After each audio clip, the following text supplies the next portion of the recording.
We're going to talk about freedom from fear. People have all kinds of fear.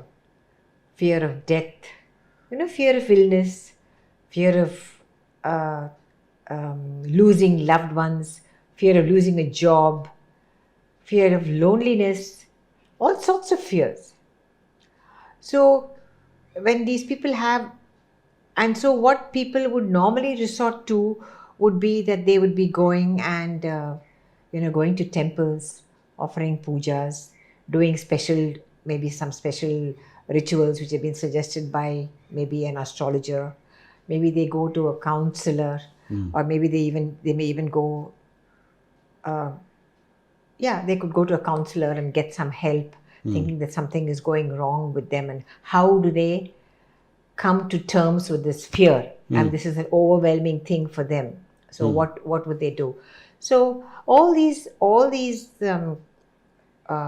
things that people do, would they be? Would Sri J. Krishnamurti be very dismissive of all that, or would he not give any credence to all that?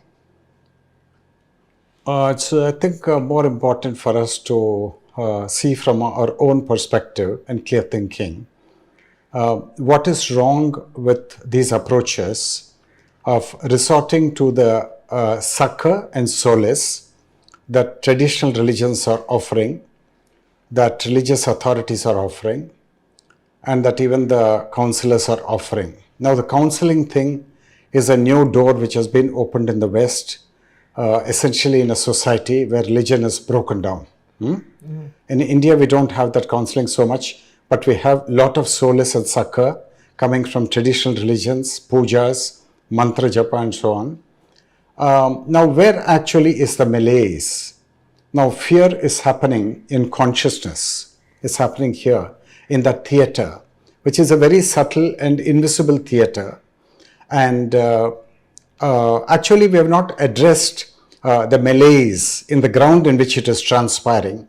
Instead, we have a belief system centered on the gods and the deities and blessings, which leads us to think that if we do these pujas and if we do these mantra japa and all of that, then somehow by magic the fear will vanish.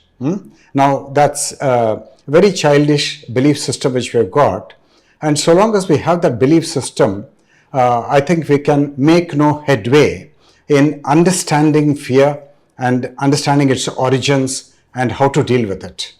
So Krishnamurti is asking us to deal with it directly in the theater of consciousness where it's happening, and for that we'll have to walk away from the traditional succor and the traditional solace which the religions are offering and which society is offering, and come into ourselves. And this seems to be a difficult thing for man, and that's where the solution will be discovered. Yeah. So actually, who has this fear? When we say he has this fear, I mean, who has this fear? How to identify that identity? And what is this? What is our connection to that entity?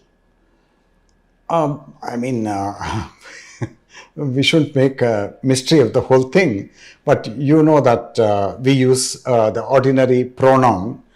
You have that fear, I have that fear, but we don't really know who this you is and who this I is. There is a mystery there, and the I is enshrouded in a mystery, and the you is enshrouded in a mystery, and we've got to crack that mystery. Now, this is called the self by the world teacher Krishnamurti, and we have got to get a direct experience of who we are, and we do get that experience when we enter into self-knowing in a very serious way.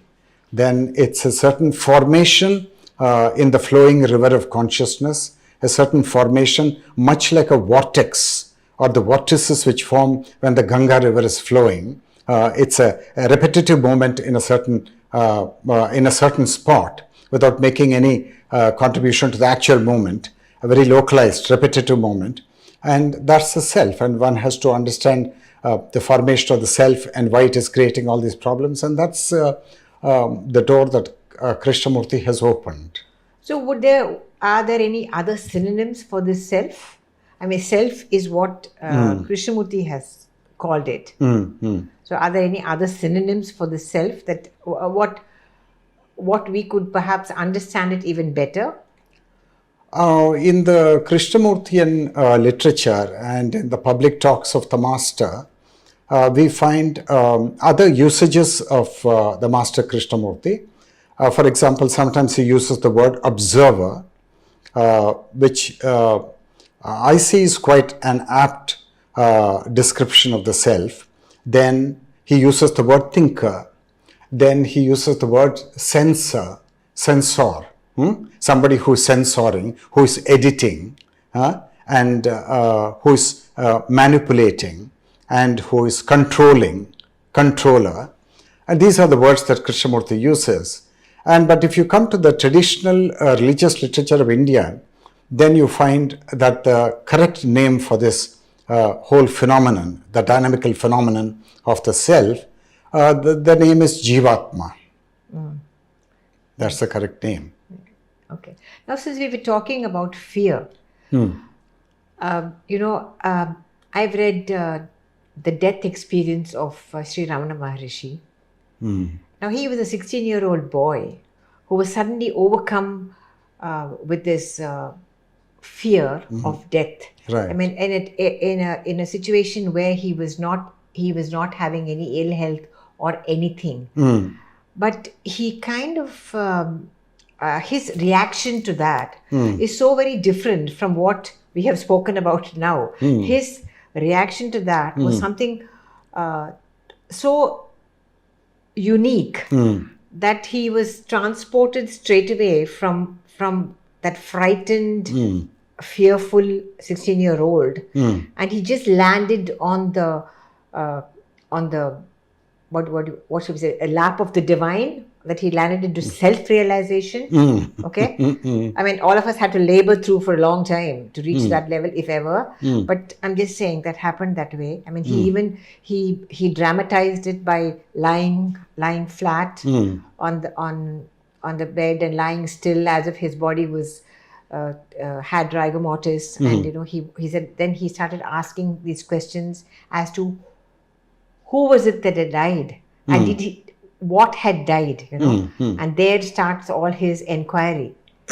And then he came to this realization that the physical body dies, but there's another entity which is alive and continues to live all the time. So maybe you can, and I think it's maybe we should see the